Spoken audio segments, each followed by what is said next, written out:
Diploma of early childhood care and education के students के लिए क्लासेस कंडक्ट कर रही हूँ। इससे पहले की जितनी भी क्लासेस हैं आपको निर्माण campus of education research and training के यूट्यूब चैनल पर मिल जाएंगी। यूनिट 1 to 19 ये हमारा DECE 1 का कोर्स का यूनिट 20 है, social relationships and child rearing. Last class में हमने अपना यूनिट 19 जो लैंग्वेज स्किल्स पे था वो कवर किया है। अब इस क्लास में हम ये चैप्टर अपना स्टार्ट करेंगे।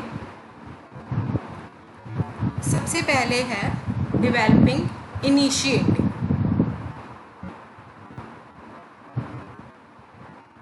कहते कि जो प्री स्कूलर्स हैं उनमें बहुत सारी स्किल्स होती हैं उनके अपने कमांड पे, और वो अपने एक्शंस को भी प्लान करने के योग्य होते हैं।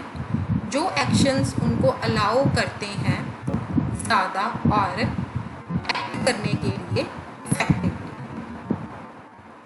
उनका ये जो बढ़ता हुआ कॉन्फिडेंस होता है ये उनको एनकरेज करता है ताकि वो और भी चैलेंजेस को ले सकें। अब प्री स्कूलर्स जो होते हैं वो इनिशिएटिव यानी कि पहल करनी पसंद करते हैं।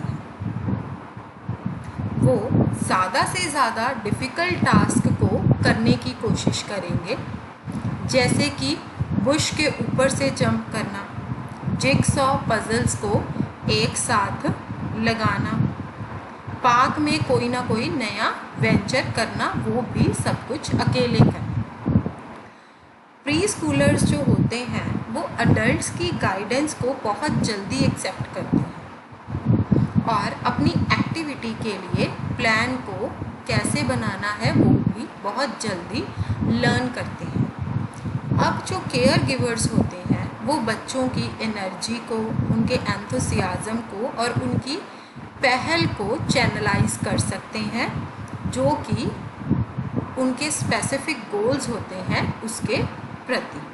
उनकी एनर्जी को, उनकी जो मतलब उनकी प्रेरणा है अपने काम को करने के लिए, अपने गोल्स के लिए, या उनकी पहल है उसको एक रूपरेखा यानी कि आगे लग सकते हैं, बता सकते हैं कि आपको इसको कैसे करना है। जब बच्चा अपनी पहल में सबसे पहले सक्सेस उसको मिलती है तो उसमें कॉन्फिडेंस आता है। जैसे हम लोग हैं, मान लीजिए अगर हम लोग कोई काम करते हैं अपने हाथों से, वो काम हमारा सक्सेसफुल होता है तो हमें कॉन्फिडेंस आता है। इसी तरह से ही प्री स्कूलर्स होते हैं, उनमें भी कॉन्फिडेंस आता है और सेल्फ एस्टीम की सेंस आती है कि मैं ये काम कर सकता हूँ।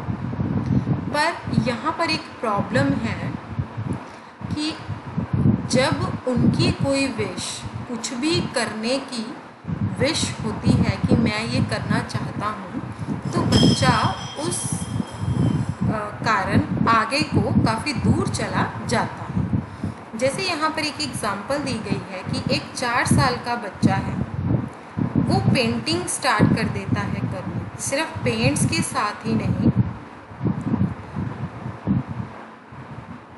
जितने भी पेपर्स, सारे पेपर्स हम उनको दे देते हैं, उसके ऊपर भी वो पेंटिंग करता है।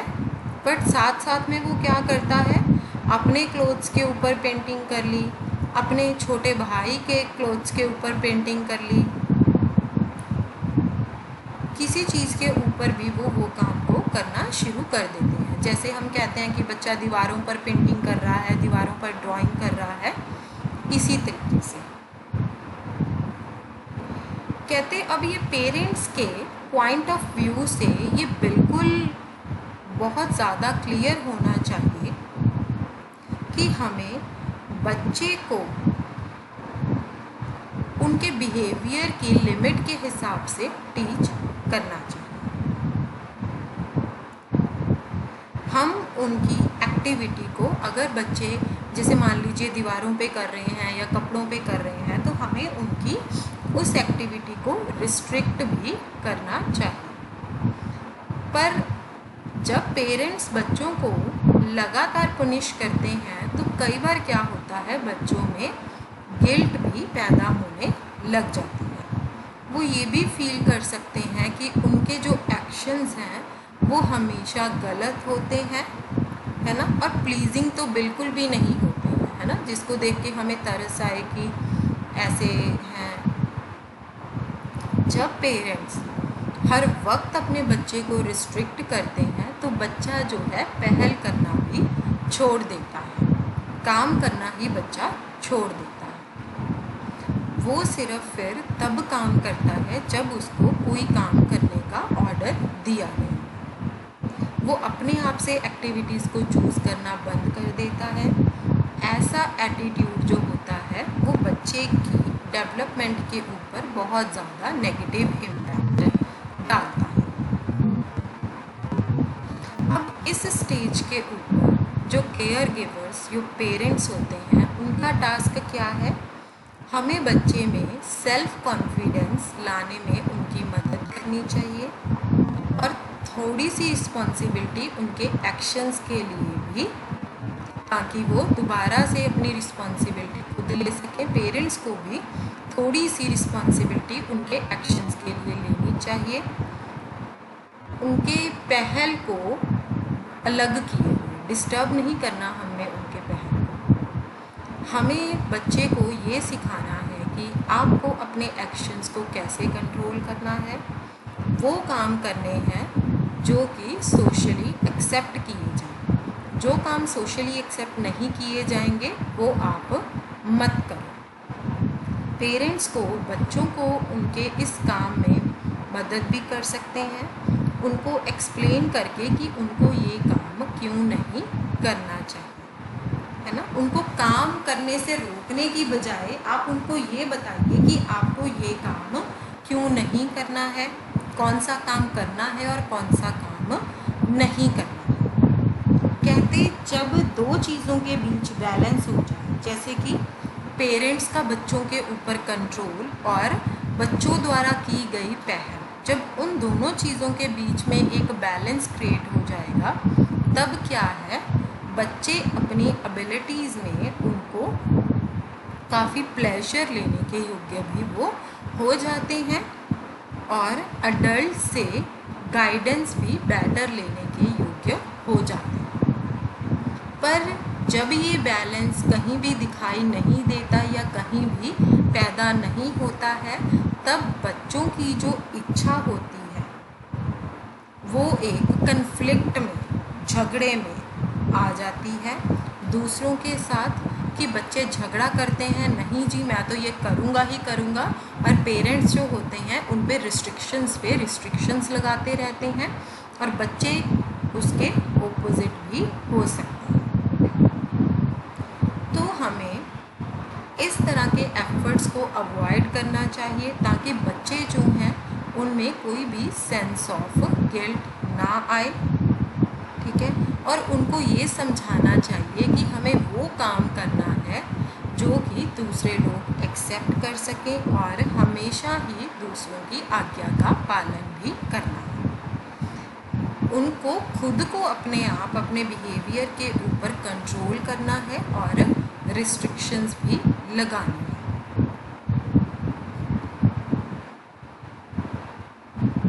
कहते हो सकता है फिर वो अपने आप को दोबारा से शुरू कर ले उन चीज़ों के लिए, वो भी अपने आप अपने ऊपर कंट्रोल करके। कहते अगर पेरेंटल कंट्रोल और इनिशिएटिव के बीच में बैलेंस नहीं बना तो कन्फ्लिक्ट होगा।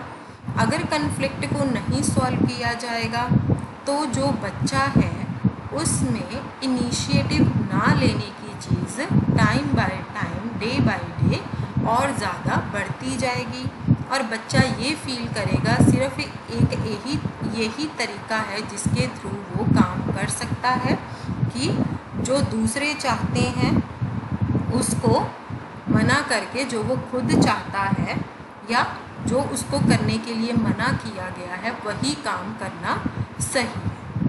ऐसी सिचुएशंस को अवॉइड करने के लिए जो पेरेंट्स होते हैं उनको सेंसिटिव होने की ज़रूरत है और अपने बच्चे को उन्होंने हेल्प करनी है ताकि वो, उनके बच्चे जो हैं वो इनिशिएटिव और गिल्ट मतलब जो इनिशिएट होने की कन्फ्लिक्शन है या गिल्ट जैसी स्टेजेस से बाहर निकल सके। इसके बाद हमारा आता है जी सेल्फ कंसेप्ट। सेल्फ कंसेप्ट अपना एक खुद का कंसेप्ट डेवलप करना। कहते हैं कि टॉडलर के केस में आपको याद होगा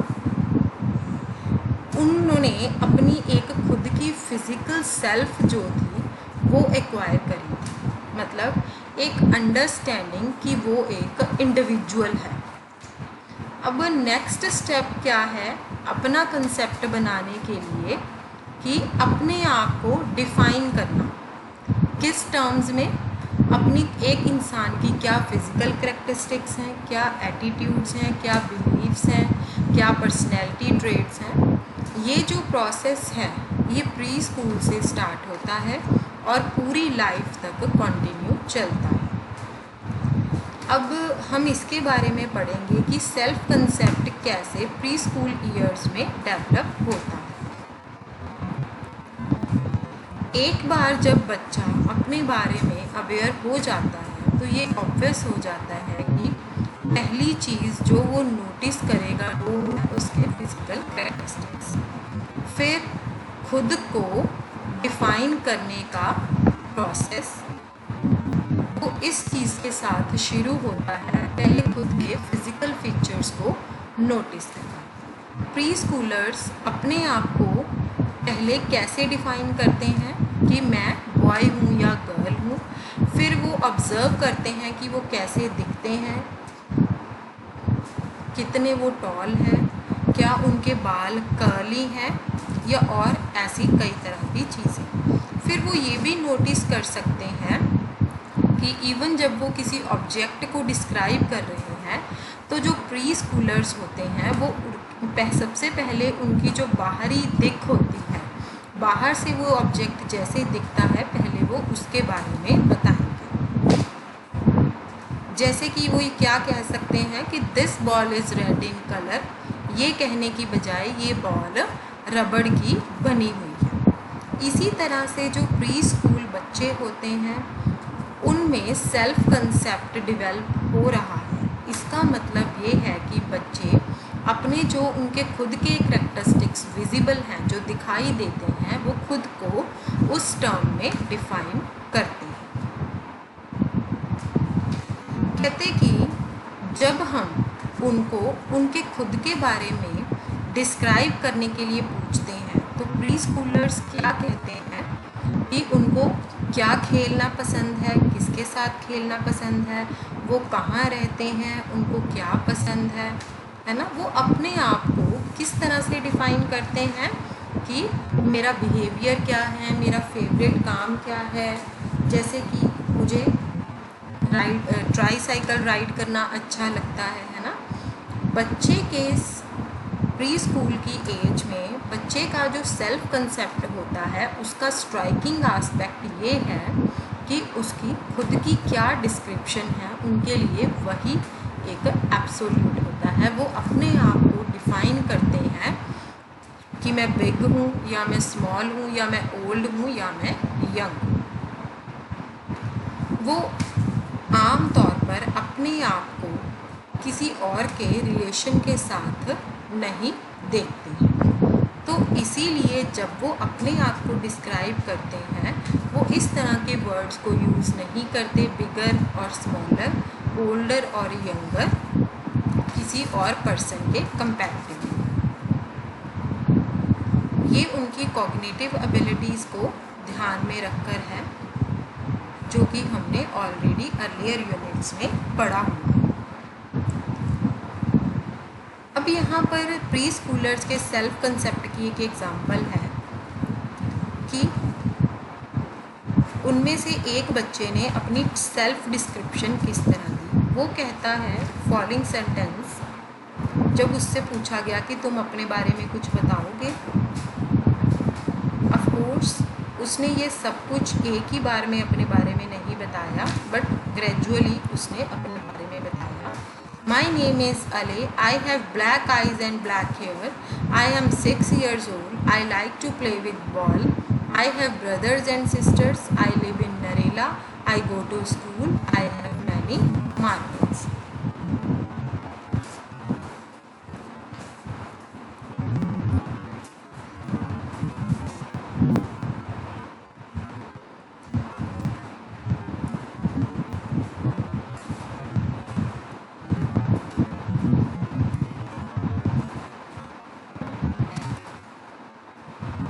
इसके बाद हमारे पास आता है द कंसेप्ट ऑफ जेंडर। जैसे आप सब जानते हैं कि जो सेल्फ कंसेप्ट है उसमें जेंडर का भी एक कंसेप्ट इंक्लूड होता है। अब हम ये देखेंगे कि कैसे जो जेंडर का कंसेप्ट है वो प्री स्कूल ईयर्स में डेवलप होता है।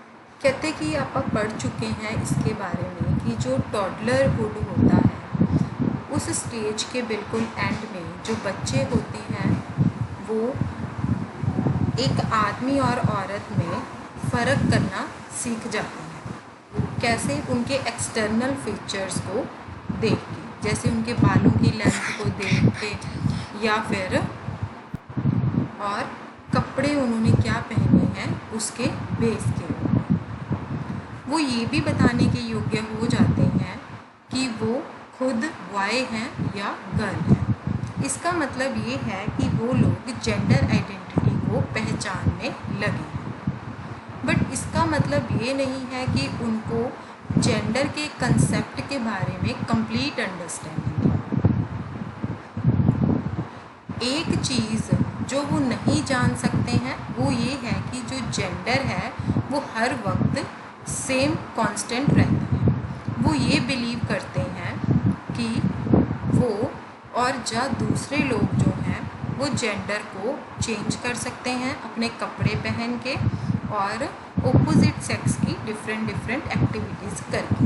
जैसे कि घर के कामों में अगर कोई लड़के हेल्प करते हैं तो उनको लगता है कि जेंडर चेंज हो सकता है। इसीलिए जेंडर का कंसेप्ट डेवलप करने में जो नेक्स्ट स्टेप है वो है रियलाइजेशन। मतलब कि एक इंसान का सेम जेंडर ही रहता है। इसको हम बोलते हैं जेंडर कॉन्स्टेंसी। ये बच्चा 4 या 5 साल की एज में जाके अचीव करता है। जो प्री स्कूलर्स होते हैं वो ये रियलाइज़ करते हैं कि उनका जो जेंडर है वो सेम रहता है, इससे पहले कि वो ये रियलाइज़ करें कि ये दूसरों के लिए भी सही है। अब जो कॉन्स्टेंसी है जेंडर की वो थोड़ी सी डिफ़िकल्ट होती है प्री स्कूलर्स के लिए ग्रास्प करना।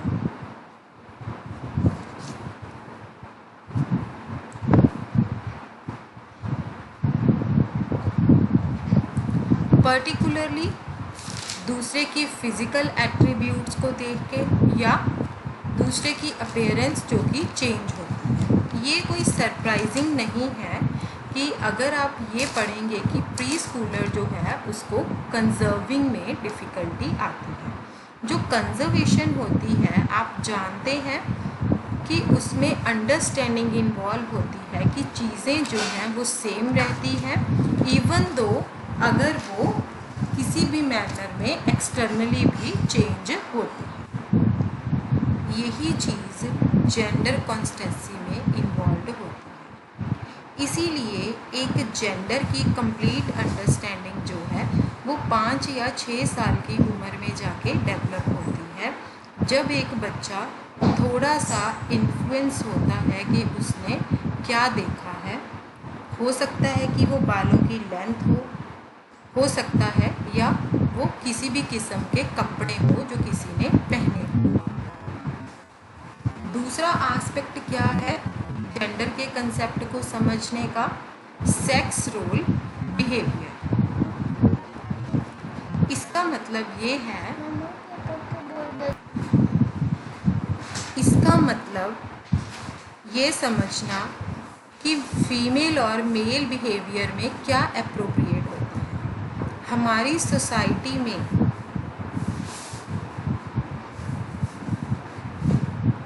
ये चीज़ें जो हैं ये बहुत ही ज़्यादा रिजिड और स्ट्रॉन्ग होती हैं। रिजिड आइडियाज़ इसके बारे में कि मस्कुलिन क्या है और फेमिनिन बिहेवियर क्या होता है, उसको हम बोलते हैं सेक्स रोल स्टीरियोटाइप्स। कहते कि हम एक आदमी के बारे में सोचते हैं कि वो कॉम्पिटेंट है, स्किलफुल है, असर्टिव, अग्रेसिव, एम्बिशियस, स्ट्रॉन्ग है ना, या वो चीज़ों को करने के योग्य है। हम एक औरत के बारे में सोचते हैं कि वो बहुत ही वार्म है, एक्सप्रेसिव होती है ना, दूसरे लोगों की फीलिंग्स के बारे में भी ज़्यादा अवेयर होती है, केयरिंग है, क्वाइट है, जेंटल है, डिपेंडेंट होती है और सबमिसिव होती है। पर जैसे जैसे सोसाइटी के रूल्स चेंज होते हैं या एजुकेशन बहुत ज़्यादा बढ़ रही है, ये स्टीरियोटाइप्स जो हैं वो वीक होते जा रहे हैं। वमेंस अब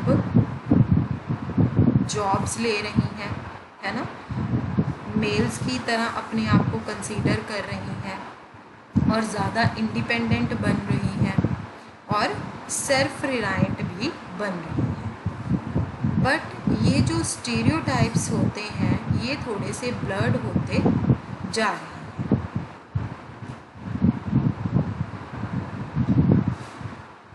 कहते आपने अपने कभी कभी अपने पेरेंट्स को कहते सुना होगा उनके रोते हुए बेटे को कि बॉयज़ रोते नहीं। वो अपनी डॉटर और अपने बेटे के लिए अलग अलग चीज़ें खेलने के लिए लेके आते हैं। बच्चे जितने यंग होते हैं 4 साल की तरह 4 साल के, वो इन स्टीरियोटाइप्स के द्वारा इन्फ्लुएंस करना शुरू कर देते हैं। अब हम ये देखते हैं कि कौन से आइडियाज़ हैं जो प्री स्कूलर्स मेन और वुमेन के बारे में जानते हैं। 3 और 4 साल के जो बच्चे होते हैं उनमें बहुत सारी इन्फॉर्मेशन ऐसी होती है सोशल एक्सपेक्टेशंस के बारे में कि दोनों सेक्सेस से यानी कि मेल और फीमेल से किस तरह की एक्सपेक्टेशंस हमारी सोसाइटी करती है, और वो एक बहुत ही डेफिनेट आइडियाज़ बनाते हैं इसके बारे में कि बॉयज़ और गर्ल्स जो हैं वो क्या कर सकते हैं। जब उनसे पूछा जाता है वो ये कह सकते हैं कि जो गर्ल्स हैं वो डॉल्स के साथ खेलती हैं और वमेन की तरह ड्रेसअप करती हैं, और जो बॉयज़ हैं वो ट्रक्स के साथ खेल सकते हैं और वो ड्राइवर और पायलट की तरह के साथ भी खेल सकते हैं, उनकी तरह बन भी सकते हैं खेल के। जब बच्चा 5 साल की एज में आ जाता है तो वो स्टीरियोटाइप्स को एक्वायर करता है पर्सनैलिटी ट्रेड्स और बिहेवियर के बारे में। जितना बड़ा प्री स्कूलर होगा वो इन नोशंस के बारे में ज़्यादा रिजिड होगा कि अप्रोप्रिएट मेल और फीमेल बिहेवियर क्या होता है इन कंपैरिजन टू छोटा pre Schuler, young pre Schuler के कंपैरेटिवली। अब एक स्टडी जो है उसने इस पॉइंट की तरफ ध्यान दिया बहुत ही अच्छी तरह से। बच्चों की एक स्टडी जो कि 4 और 5 साल के बिटवीन बच्चों के की गई थी। रिसर्चर ने उनको कहा एक स्टोरी एक छोटे लड़के के बारे में जो कि डॉल्स के साथ खेलना पसंद करता है। इस स्टोरी में बॉय के पेरेंट ने उसको कहा कि सिर्फ गर्ल्स ही डॉल्स के साथ खेल सकती हैं, बॉयज़ को नहीं खेलना चाहिए, उनको दूसरे टॉयज़ खरीदने चाहिए। बट जो बॉयज़ हैं, बॉय जो था वो अभी भी डॉल्स के साथ ही खेल रहा था। बच्चा जो था फिर उनसे पूछता है कि बॉय जो होता है वो डॉल्स के साथ क्यों नहीं खेल सकता, क्या ये सही था उसको बताना कि बॉय को स्टोरी में क्या करना चाहिए था। 4 साल का बच्चा ये सोच रहा था कि क्या बॉय के लिए ये एक्सेप्टेबल होगा अगर वो डॉल के साथ खेलेगा, क्योंकि कोई भी रूल इसके अगेंस्ट नहीं है। पर 6 साल का बच्चा ये महसूस करता है कि बॉय के लिए डॉल के साथ खेलना जो है वो थोड़ा गलत हो सकता है।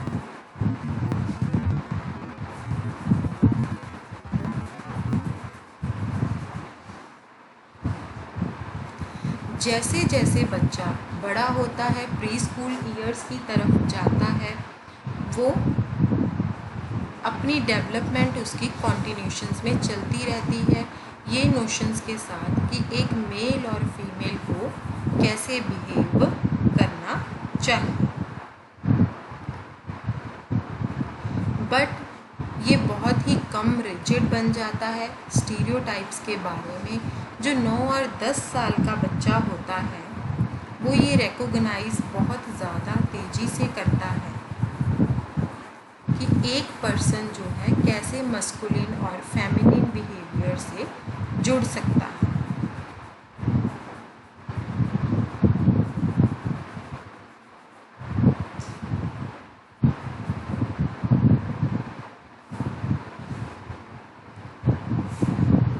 वो इसको और ज़्यादा ईज़िली एक्सेप्ट कर सकते हैं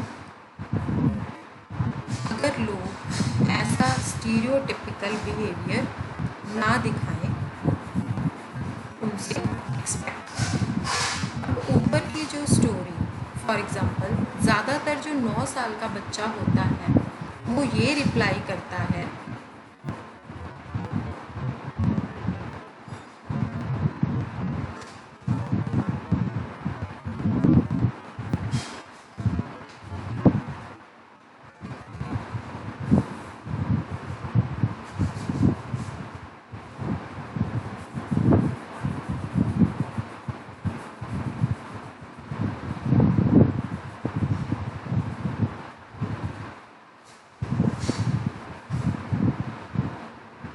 कि बॉयज़ जो हैं वो आम तौर पर डॉल्स के साथ नहीं खेलते हैं, पर ये गलत नहीं था बॉयज़ के लिए इस स्टोरी में ऐसा करना। एक लड़का फॉर एग्ज़ाम्पल कहता है कि तुम बॉयज़ डॉल के साथ खेल सकते हो पर बॉयज़ नहीं खेल सकते। An alternative to sex role stereotyping.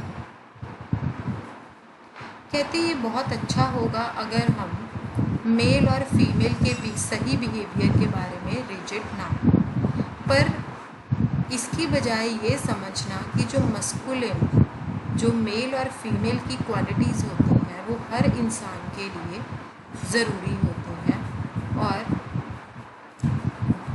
Inculcate करना भी उनको बहुत ज़रूरी होता है बच्चों की अंडरस्टैंडिंग के लिए। एक वमेन जो कि कार्स रिपेयर करने में इंटरेस्ट रखती है वो असर्टिव भी होना चाहती है।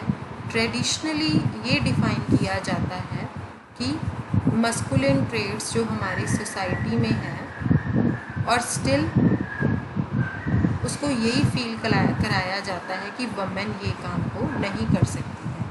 अब एक लड़का है जो कि बहुत ही जेंटल है और काइंड है, जो कि बहुत ज़्यादा अच्छे क्लोज रिलेशनशिप्स बनाता है हर किसी के साथ, है ना, इन कंपैरेटिव टू दूसरा लड़का जो कि बहुत ही अनइमोशनल है और डोमिनेंट है।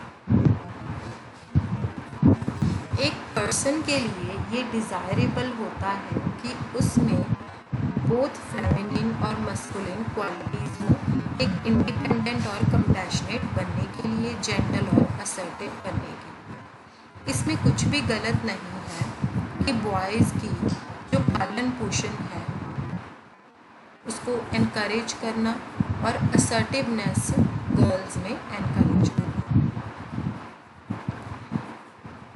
ये बच्चों को बहुत ज़्यादा वैरायटी ऑफ रोल्स प्ले करने में मदद करता है और उनकी पर्सनैलिटी में रिचनेस को भी ऐड करता है। अब हमारी इंटरेक्शंस बच्चों के साथ, है ना, हमें इसी तरह से जो है वो गाइड करके बनानी चाहिए। जब बच्चे क्वेश्चंस रेज करते हैं सेक्स रोल के बारे में तो हमें उनके साथ डिस्कस भी करना चाहिए। ये है आपकी एक्सरसाइज 1। उसके बाद हमारी आती हैं चाइल्ड रेयरिंग प्रैक्टिसेस। सुनील अपने कमरे में कुछ मार्बल से खेल रहा था। उसका 9 महीने का छोटा भाई बेड पर बैठा डॉल के साथ खेल रहा था। जब वो अपनी डॉल के साथ खेल रहा था तो डॉल फ्लोर पे गिर जाती है। तो इन्फेंट क्या है, बेड के एज पर क्रॉल करके आ जाता है और डॉल की तरफ घूरना शुरू कर देता है। वो विम्पर करना भी शुरू कर देता है।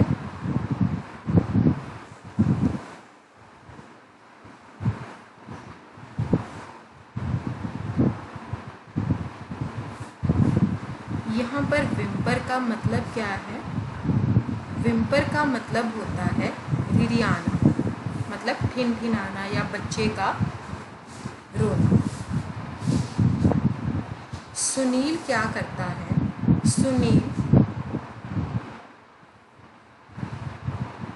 सुनील उसके प्ले को एनग्रॉस्ड यानी कि अब्जॉर्ब्ड कर देता है और अपने भाई को नहीं सुनता है। कुछ टाइम के बाद जो इन्फेंट होता है वो रोना शुरू कर देता है।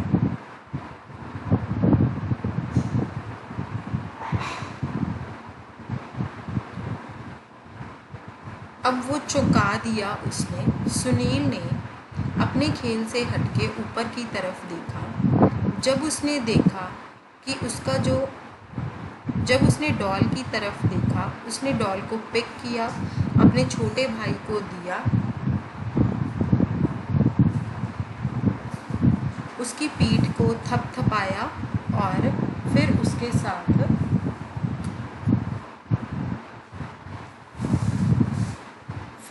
साथ खेल में लग गया थोड़ी देर के लिए। जो सुनील की मदर थी वो छोटे बच्चे की रोने की आवाज़ को सुन के आई और उसने डोर से ही ये इंटरेक्शन को ऑब्जर्व किया। जब इन्फेंट ने रोना चुप कर दिया तो वो अंदर की तरफ आई। उसने सुनील को हग किया, इन्फेंट की तरफ गई और प्लेफुली कहा, क्या हुआ? डॉल नीचे गिर गई थी, देखो भैया कितने अच्छे हैं, उन्होंने आपको आपकी डॉल दे दी है ना। और उसने सुनील की तरफ प्यार से देखा और स्माइल पास की। दूसरी एग्जाम्पल क्या है? कहते कि रामू घर के बाहर खड़ा हुआ था, लड़कों के ग्रुप को देख रहा था जो कि स्कूल में जा रहे थे। उसकी अटेंशन जो थी वो एक चींटियों के रो की तरफ थी जो कि ग्राउंड के ऊपर मूव कर रही थी। उसने उनकी तरफ देखा और उनके ऊपर स्टैम्प करना शुरू कर दिया, यानी कि पैर से मारना शुरू कर दिया।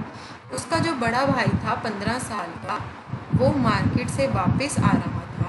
वो ये देख के हैरान हो गया कि रामू ये कर रहा है। उसने उसकी बाजू को पकड़ा और उसको वहाँ चींटियों से दूर कर दिया। उसने बहुत गुस्से से उसको बोला, ये तुम क्या कर रहे थे? चींटियों को मारना बिल्कुल भी अच्छी बात नहीं है, इसको दोबारा मत करना। इन दोनों एग्जाम्पल्स में जो बच्चे हैं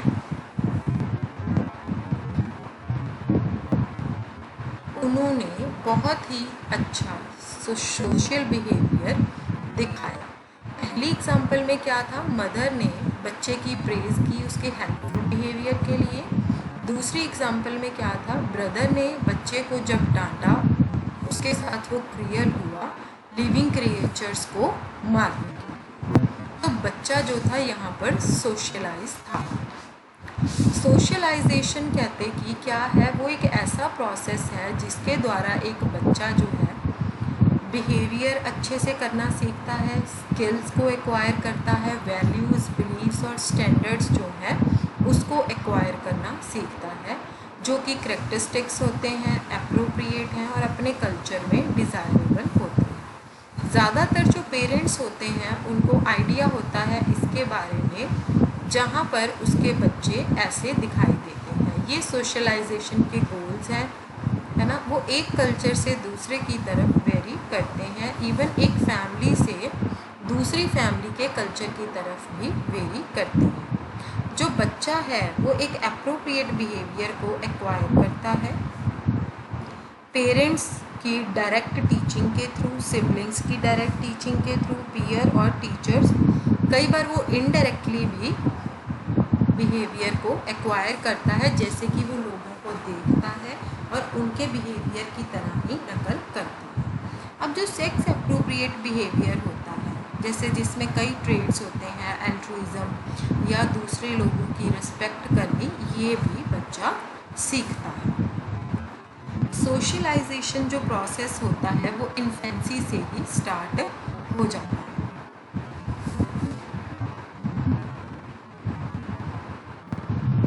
जो प्री स्कूल एज के बच्चे होते हैं वो सोशलाइजेशन के बारे में या अपने बारे में थोड़े ज़्यादा अवेयर होते हैं। वो स्पीच को यूज़ करने के योग्य होते हैं और इवेंट्स को बता भी सकते हैं। अब वो ये भी अंडरस्टैंड करते हैं कि उनसे क्या डिमांड किया जा रहा है। पेरेंट्स अब उनके बारे में थोड़े ज़्यादा कंसर्न हो जाते हैं कि उसको अब सोशलाइज करना है।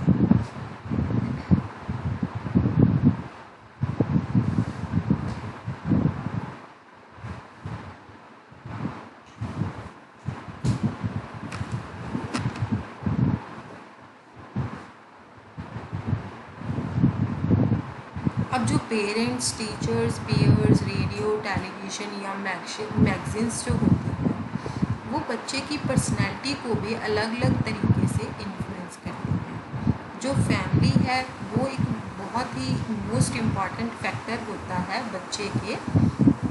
बच्चे को शेप करने में। ये पर्टिकुलरली ट्रू है बच्चे के चाइल्डहुड पीरियड्स के ड्यूरिंग मेनली ऐसा होता है, क्योंकि एक बच्चा जो है अपना ज़्यादातर जो टाइम है वो फैमिली मेम्बर्स के साथ ही स्पेंड करता है। वैल्यूज़, बिलीव्स या नॉर्म्स, कल्चर के जो भी ये सारी चीज़ हैं बच्चा ये भी फैमिली के थ्रू ही सीखता है। इस सेक्शन में हम कंसंट्रेट करेंगे उन मेथड्स के ऊपर जो पेरेंट्स यूज़ करते हैं बच्चे को सोशलाइज करने में, उनके बिहेवियर को एप्रोप्रिएट करने में और उनको इनएप्रोप्रिएट बिहेवियर से दूर करने में। ये जो मेथड्स हैं इनको हम चाइल्ड रेयरिंग प्रैक्टिसेस बोलते हैं, मतलब कि बच्चे की पालन पोषण की प्रैक्टिसेस।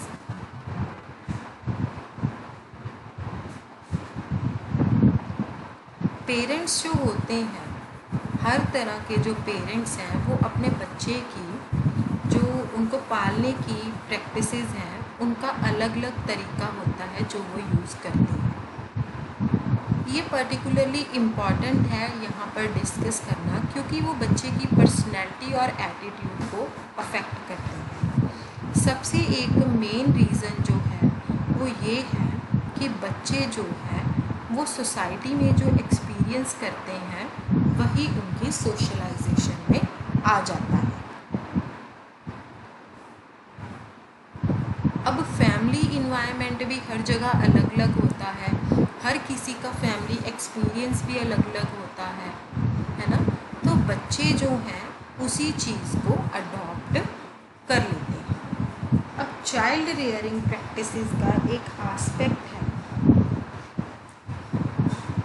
वो है कि डिसिप्लिनरी टेक्निक्स जो हैं वो कौन सी यूज़ करनी चाहिए एक पेरेंट को।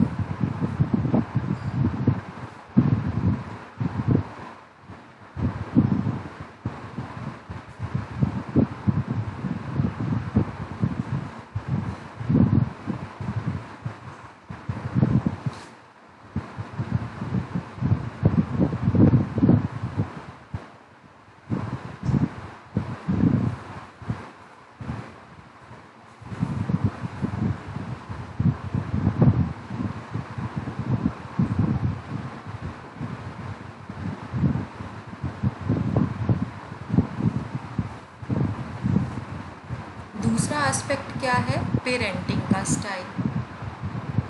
अब हम डिसिप्लिनरी टेक्निक्स और उनके कॉन्सिक्वेंसेस के बारे में पढ़ेंगे और पेरेंटिंग स्टाइल्स के बारे में भी पढ़ेंगे। सबसे पहले हमारे पास आता है वेज ऑफ डिसिप्लिन। कहते हैं कि जब एक बच्चा कुछ ऐसा कर रहा है जो कि पेरेंट्स के लिए अनएक्सेप्टेबल होता है तो वो उसको रोकने की कोशिश करते हैं। मेनली हम क्या कह सकते हैं कि वो उसको ये कहते हैं कि तुम अब ये काम नहीं करोगे।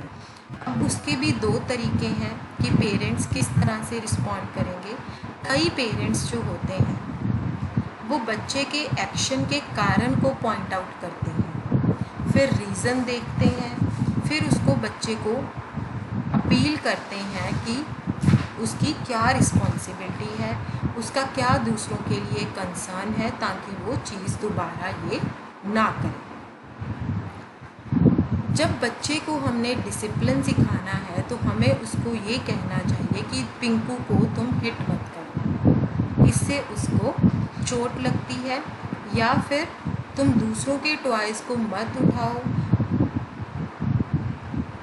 या फिर ये कहो कि मैं ये काम बाद में करूँगा। जो ऐसी स्टेटमेंट्स हैं उससे बच्चे की जो फीलिंग्स हैं या मोटिव्स हैं वो दूसरे लोगों के प्रति चेंज नहीं होंगे। उसको एनकरेज करो ताकि वो अपने बिहेवियर को चेंज करे।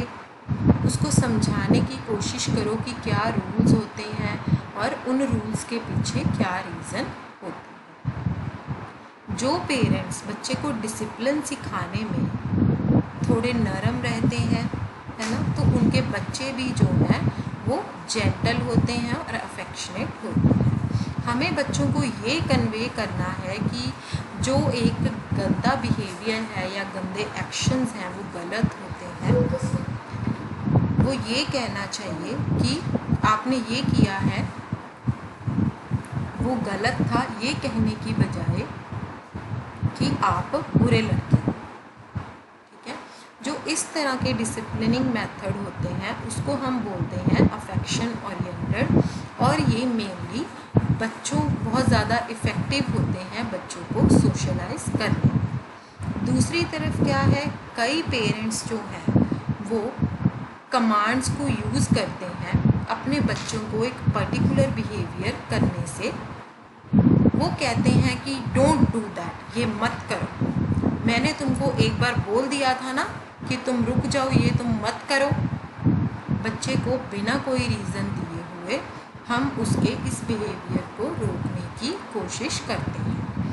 इस केस में क्या होता है, पेरेंट्स अपनी अथॉरिटी और पावर यूज़ करते हैं बच्चे को डिसिप्लिन करने के लिए बिना कोई रीज़न बच्चे को दिए। हम बच्चे को डराने की कोशिश करते हैं, है ना, कि अगर तुम ये करना बंद नहीं करोगे तो मैं तुम्हें पार्क में नहीं लेके जाऊंगी, या फिर मैं तुम्हें कोई ना कोई फिज़िकल पनिशमेंट दूंगी। इस टेक्निक को हम बोलते हैं power oriented technique of discipline.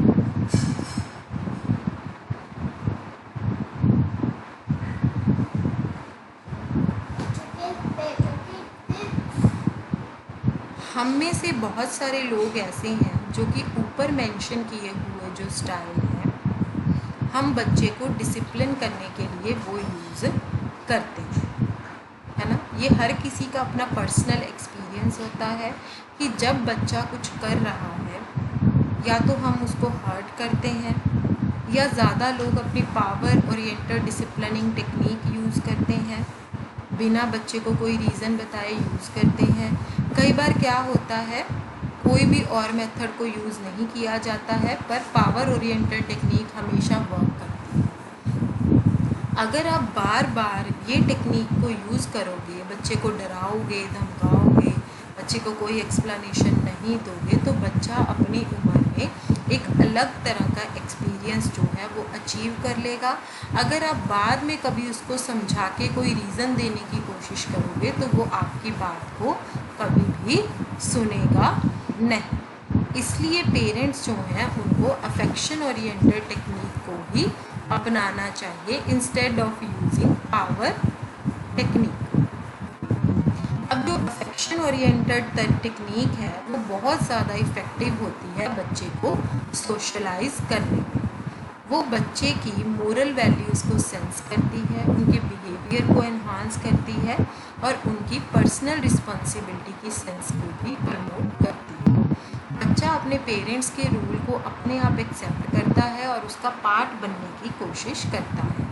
एक बच्चा जो है वो गिल्ट फील करता है और शेम फील करता है जब वो कुछ अनडिज़ायरेबल कर लेता है। ऐसी जो डिसिप्लिनिंग स्टाइल होते हैं वो एक बच्चे को रिस्पॉन्सिबल बनाने में भी मदद करते हैं। अब एक रिसर्च स्टडी है जिससे हमें बहुत कुछ क्लियर हो जाएगा। इस स्टडी में क्या है, 9 और 10 साल का जो बच्चा है पहले उसको 10 मिनट के लिए कुछ अट्रैक्टिव टॉयज़ के साथ खेलने के लिए अलाउ करना चाहिए। फिर उसको बोलना चाहिए कि अब इसको आप रख दो एक साइड पे और उसको अब आप बोलो कि वो एक अनइंटरेस्टिंग खुले मैकेनिज्म के साथ काम करे। जो बच्चा है, बच्चों को अब 3 ग्रुप्स में आप डिवाइड कर दो। एक ग्रुप के बच्चे को सिंपली बोलो कि टॉयज़ की तरफ दोबारा नहीं देखना जब तक कि मैं तुम्हें नहीं बोलूँ। यहाँ पर जो पावर ओरिएंटेड टेक्निक है उसको यूज़ किया गया है बिहेवियर को कंट्रोल करने के लिए। अब जो सेकंड ग्रुप है बच्चों का, उस पर सेल्फ ओरिएंटेड टेक्निक यूज़ की गई थी, क्योंकि बच्चों की अपनी खुद की फीलिंग्स के ऊपर फोकस किया गया कि अगर आप इसके मेहनत के साथ पुली मैकेनिज्म के साथ काम नहीं करोगे तो आपको ये वर्क बाद में करना पड़ेगा और आपको फिर टॉयज़ के साथ खेलने के लिए बहुत कम टाइम मिलेगा। अब थर्ड ग्रुप जो था उसको अफेक्शन ओरिएंटेड डिसिप्लिनिंग टेक्निक जो थी वो रिसीव हुई, क्योंकि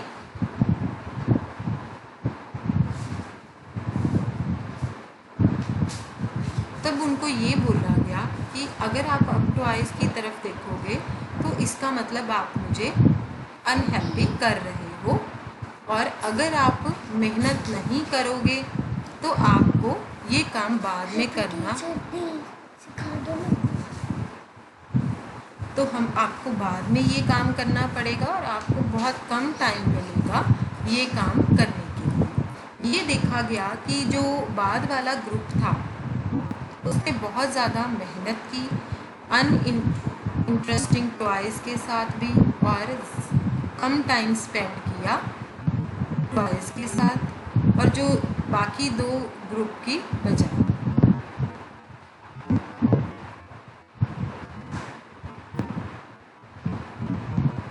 कहते जो अफेक्शन ओरिएंटेड टेक्निक है ये बहुत ही पॉजिटिव और लॉन्ग लास्टिंग इसके क्या कॉन्सिक्वेंसेस हो सकते हैं। सबसे बड़ा रीज़न ये है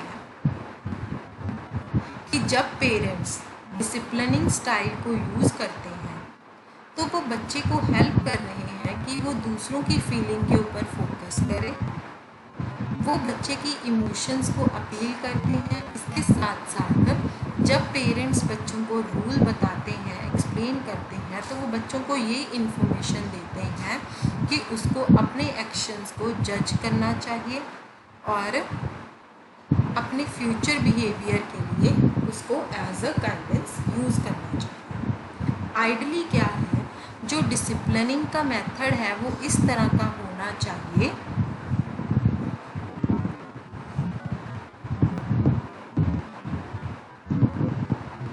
जो बच्चे के बिहेवियर को इंटरनलाइज कर सके। यही एक गुड सोशलाइजेशन का अल्टीमेट टेस्ट होता है। जब एक बच्चा अच्छे से एक्ट करता है,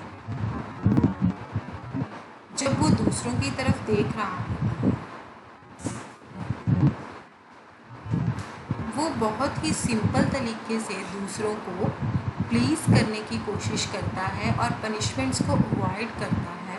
ऑफ कोर्स थोड़े से पहले सालों में ये जो फैक्टर्स होते हैं ये बच्चे के माइंड में ऑपरेट करते हैं कि मेरे जो मदर और टीचर जो थे उन्होंने ये कहा था जब मैं ऐसे कर रहा था।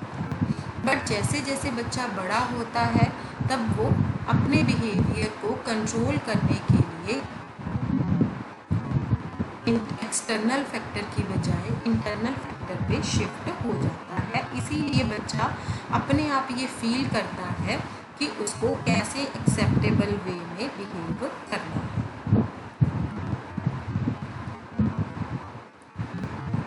इसके बाद हमारा आता है पनिशमेंट। पनिशमेंट को हम 3 डिफरेंट फॉर्म्स में ले सकते हैं। सबसे पहले है फिजिकल पनिशमेंट, दूसरा है वर्बल पनिशमेंट, तीसरा है विद होल्डिंग मटेरियल थिंग्स, चौथा है withdrawal of love. Physical punishment में आता है स्लैपिंग और स्पैक, थप्पड़ मारना,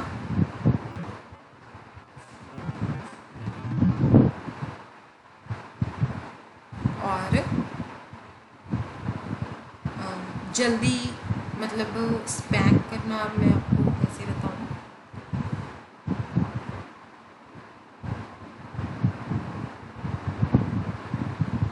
मतलब कि पिटाई और थप्पड़ मारना, पिटाई करना हम बोल सकते हैं। वर्बल पनिशमेंट में क्या आता है,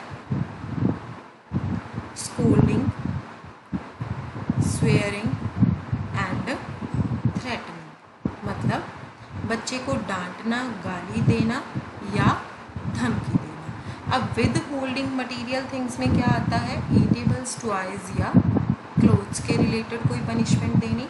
विदड्रॉल ऑफ लव मतलब बच्चों को इग्नोर करना या उनको उनकी फीलिंग्स को हर्ट करना, है ना, उनको एक्यूज करना।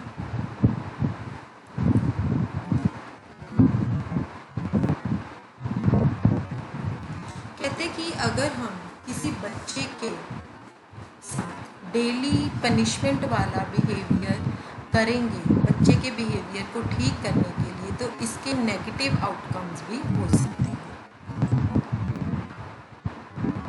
पर्टिकुलरली क्या है, जब आप बच्चे को कोई पनिशमेंट दे रहे हैं और बच्चे को ये नहीं पता कि उसको पनिशमेंट क्यों मिल रही है, तब इसका भी जो इम्पैक्ट है वो बहुत बुरा पड़ता है। इसलिए जो पनिशमेंट है उसके पीछे हमेशा कोई ना कोई रीज़न होना चाहिए। अब नेगेटिव इफ़ेक्ट क्या पड़ सकते हैं, बच्चा जो है वो रूल्स को कभी भी समझ नहीं पाता। अगर हम बच्चे को ज़्यादा पनिशमेंट देते हैं तो बच्चा ये फीलिंग अपने मन में बना लेता है कि उसने कुछ सही नहीं किया है, उसकी वजह से उसका सेल्फ एस्टीम जो है वो लो हो जाता है। अब जो बच्चा है वो आम तौर पर अडल्ट्स और पीयर्स के बारे में कम कंप्लेंट करता है। जब उसको पनिशमेंट की आदत पड़ जाती है तो बच्चा जो है अपनी फीलिंग्स को छोड़ देता है और पेरेंट्स का गुस्सा अपने अंदर ही ले लेता है। वो पेरेंट्स को अवॉइड करना शुरू कर देता है। जब उसको बहुत ज़्यादा पनिशमेंट मिलनी शुरू हो जाती है तो बच्चा जो है वो एंग्जाइटी बिहेवियर, बहुत ही गुस्से वाला बिहेवियर जो है उसके अंदर आ जाता है और कभी भी वो रूल्स को नहीं समझ पाता। जब पेरेंट्स कभी कभी फ़िज़िकल पनिशमेंट्स यूज़ करते हैं तब भी फ़िज़िकल पनिशमेंट के नेगेटिव इफ़ेक्ट्स जो हैं वो बढ़ जाते हैं। हमें अगर फ़िज़िकल पनिशमेंट के लॉन्ग लास्टिंग इफ़ेक्ट्स को नहीं चाहिए है तो पेरेंट्स जो है उनको बच्चों को प्यार से समझाना चाहिए। पेरेंट्स जो कि रेगुलरली फ़िज़िकल पनिशमेंट्स को यूज़ कर रहे हैं वो बच्चों के लिए एक अग्रेशन के मॉडल बन जाते हैं। एडल्ट्स को देखना जो कि अग्रेशन यूज़ करते हैं सिचुएशन को कंट्रोल करने के लिए, तो जो बच्चा है वो भी अग्रेसिवली बिहेव करना शुरू कर देता है।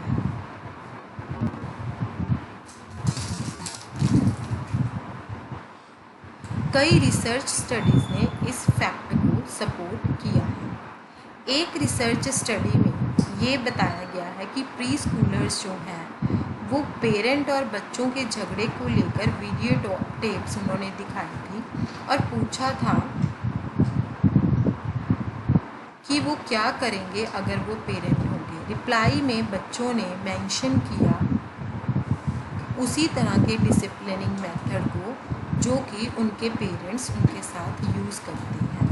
हम ये भी कह सकते हैं कि पेरेंट्स जो स्वेयर पनिशमेंट्स को यूज़ करते हैं वो अपने बच्चों को ट्रेन कर रहे हैं बिना जाने पनिशमेंट ओरिएंटेड टेक्निक के बारे में कि वो बाद में अपने बच्चों के साथ भी आगे यही मेथड को यूज़ करें। ये पॉसिबल है कि पेरेंट्स जो फिज़िकल पनिशमेंट को यूज़ करते हैं हो सकता है जब वो भी बच्चे हों तब उनके पेरेंट्स ने भी उनके साथ यही तरीका अपनाया। इस डिस्कशन से हमें क्या कंक्लूजन मिलता है रूल ऑफ पनिशमेंट के बारे में कि हमें बच्चों को पनिश कभी नहीं करना चाहिए। अगर हम बच्चों को पनिश कर रहे हैं तो क्या बच्चों के ऊपर इसके नेगेटिव इफ़ेक्ट पड़ते हैं और या पेरेंट्स कैसे पनिशमेंट्स को यूज़ करते हैं इसके ऊपर डिपेंड नहीं होता। अगर हम पनिशमेंट को यूज़ करते हैं कुछ प्रिंसिपल्स के साथ तो वो बच्चों की पर्सनैलिटी को बिना हार्म किए सेल्फ कंट्रोल को प्रमोट करता है। अब हम कुछ प्रिंसिपल्स के बारे में पढ़ते हैं। जो प्रिंसिपल्स हैं या प्रोहिबिशंस हैं उनका बहुत बड़ा इम्पैक्ट होता है अगर अडल्ट जो है पनिशमेंट के लिए कोई रीज़न देता है। ये बहुत इम्पॉर्टेंट है कि अगर हम बच्चे को पनिशमेंट दे रहे हैं तो हमें बच्चे को रीज़न देना बहुत ज़्यादा ज़रूरी होता है। नेक्स्ट है हमारा the timing of punishment is very important. अगर पनिशमेंट बहुत इफ़ेक्टिव है तो वो इमीडिएटली देनी चाहिए जब बच्चे ने मिसबिहेवियर किया। इसको बेस्ट टाइम है रोकने का कि उस एक्ट को उसी टाइम पे रोका जाए जब वो हो रहा है, जब वो शुरू हो रहा है। जब बच्चा पहली बार उसने किसी बच्चे से टॉय छीना तभी पेरेंट्स को बच्चों में इंटरफेयर करके वेट करने की बजाय कि बच्चा बार बार किसी से टॉय छीने तभी हमें बच्चे को समझाना चाहिए। अगर ज़रूरत है फिर भी फिज़िकल पनिशमेंट की को अराइज नहीं करना होगा। अगर कोई और चॉइस नहीं बचती है तो पर फिज़िकल पनिशमेंट को डिले करें। फिर बाद में जब बच्चे को आप पनिश कर रहे हैं तो पहले उसे क्लियरली बताइए कि बच्चे को पनिशमेंट क्यों दी जा रही है। एक इम्पॉर्टेंट आस्पेक्ट जो ये बताता है कि कैसे एक बच्चा पनिशमेंट को रिएक्ट करता है जब उसके पेरेंट्स उसको पनिशमेंट देते हैं तो वो एक इमोशनल रिलेशनशिप भी शेयर करते हैं। जब एक अफेक्शनेट पेरेंट जो स्नेह वाले पेरेंट्स होते हैं जब वो अपने बच्चे को पनिशमेंट दे रहे हैं तो वो बहुत ज़्यादा इफ़ेक्टिव होती है क्योंकि वो अपने बच्चे को रीज़न उसका ज़रूर बताते हैं। अगर वही पेरेंट्स बार बार बच्चे को पनिश करते हैं तो बच्चा जो है पेरेंट्स की अफेक्शनेट को उनके साथ प्यार को टेम्परेरी खो देता है क्योंकि जो पेरेंट्स उसको पनिश कर रहे हैं वो उसको हर्ट कर रहे हैं। इसीलिए वो अब अनडिज़ायरेबल बिहेवियर को रोक देता है पेरेंट्स की अफेक्शन को दोबारा गेन करने के लिए। दूसरी तरफ क्या है, अगर पेरेंट्स बहुत ही ठंडे हैं तो पेरेंट्स का जो यूजुअल बिहेवियर है वो बहुत ज़्यादा डिफरेंट होगा क्योंकि वो बिल्कुल भी पनिशमेंट नहीं देंगे। इसीलिए एक बच्चा वो इमोशनली तब तक अपने आप को लूज़ नहीं करता जब तक कि उसको पनिशमेंट नहीं मिलती और वो अपने बिहेवियर को थोड़े से एफर्ट्स के साथ करेक्ट भी कर लेता है। कहते कि एक इंसान कंसिस्टेंट होना चाहिए अपने डिसिप्लिन में। ऐसा नहीं होना चाहिए कि एक इंसान को एक दिन अपना अनडिज़ायरेबल एक्ट के लिए पनिश कर दिया और दूसरे दिन उसको इग्नोर कर दिया और तीसरे दिन उसकी प्रेज़ भी कर दी।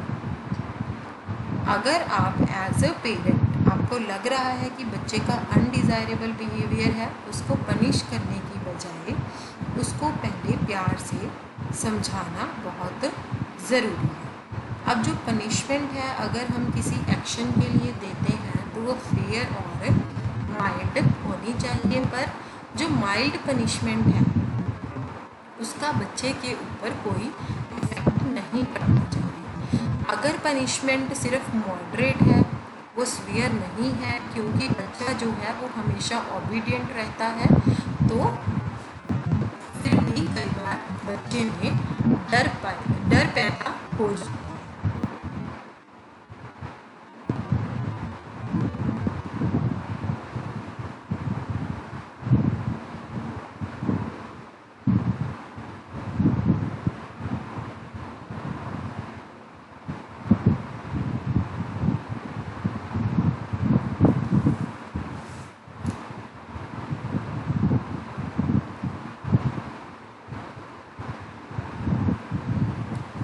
कहते हैं पनिशमेंट की फॉर्म जो कि कई पेरेंट्स यूज़ करते हैं, वो कई बार बच्चों को उनके पास भी बिठाने में हेल्प करती है, उनसे दूर भी लेके जा सकती है, पर बहुत थोड़े टाइम के लिए। इस टाइम में हर कोई बच्चे को इग्नोर करता है। जब पनिशमेंट ख़त्म हो जाती है तो हर कोई बच्चे के साथ नॉर्मली बिहेव करता है। बच्चा जो होता है उसको पनिशमेंट के लिए एक्सप्लेनेशन देना चाहिए। जो इस तरह के मेथड्स हैं उसको आमतौर पर फिज़िकली या इमोशनली बच्चे को हार्म नहीं करना चाहिए। अब बच्चे का क्या रोल है पनिशमेंट में? कहते ये बड़ा अजीब है देखने में, अगर आपने इसके बारे में नहीं सोचा है, पर एक बच्चे की अपनी पर्सनैलिटी और उसका बिहेवियर जो है वो पनिशमेंट की टाइप को इन्फ्लुएंस करता है कि आपने बच्चे को किस तरह की पनिशमेंट दी। ये भी देखा गया है कि बच्चे जो बहुत ही ज़्यादा अग्रेसिव होते हैं उनको बहुत स्ट्रिक्टली पनिश किया जाता है उन बच्चों के कंपैरेटिवली जो अग्रेसिव नहीं है। अग्रेसिव और नॉन अग्रेसिव बच्चे जो होते हैं वो पनिशमेंट को डिफरेंटली रिएक्ट करते हैं, जो कि पेरेंट्स के बिहेवियर को भी इन्फ्लुएंस करता है। अब जो नॉन अग्रेसिव बच्चे होते हैं जब उनको पनिश किया जाता है तो वो अनडिज़ायरेबल बिहेवियर को रोक देते हैं, जबकि जो अग्रेसिव बच्चे होते हैं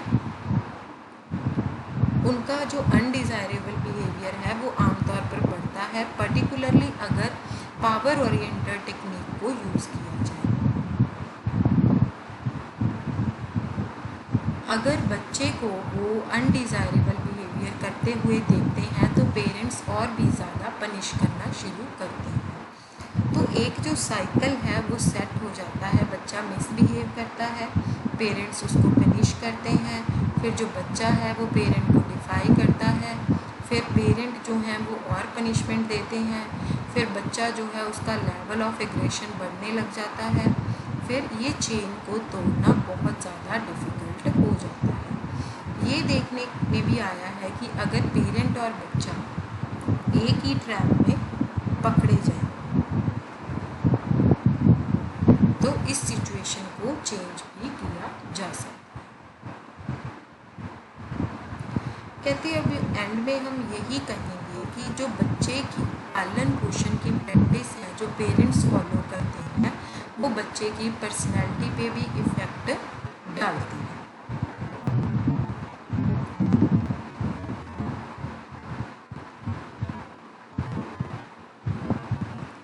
थोड़ी सी और एग्जांपल्स जो कि ये क्लियर करें कि कैसे पेरेंट और बच्चा जो है वो एक दूसरे के बिहेवियर को इन्फ्लुएंस करते हैं। एक बच्चा जो ज़्यादातर टाइम के लिए इरिटेट रहता है वो अपने पेरेंट्स के लिए फ्रस्ट्रेटिंग भी हो सकता है। वो इम्पेशेंटली रिएक्ट करते हैं, इसके बदले में क्या है बच्चे की इरिटेशन इंक्रीज़ हो जाती है। पेरेंट्स जो ये फील करते हैं कि उनके बच्चे बहुत ज़्यादा डिफ़िकल्ट हैं वो उनके साथ बहुत कम इंटरेक्ट करते हैं और बहुत कम उनकी रोने को रिस्पॉन्स करते हैं दूसरे पेरेंट्स की तरफ। ये है आपकी नेक्स्ट एक्सरसाइज 2। इसके बाद है हमारा styles of parental behaviour. Styles of parental behaviour जो है वो हम अपनी नेक्स्ट क्लास में कवर करेंगे। इसमें आता है firm and affectionate parenting, rigid and inflexible parenting, permissive parenting, neglecting parenting, है ना। तो ये हम अपनी कल की क्लास में कवर करेंगे। आज की क्लास हम यहीं पर ओवर कर देते हैं। Thank you dear students. जितनी भी बीच में एक्सरसाइज आई है उसके आपको जितने भी सॉल्व्ड आंसर्स होंगे वो आपको पीछे मिल जाएंगे। Thank you dear students.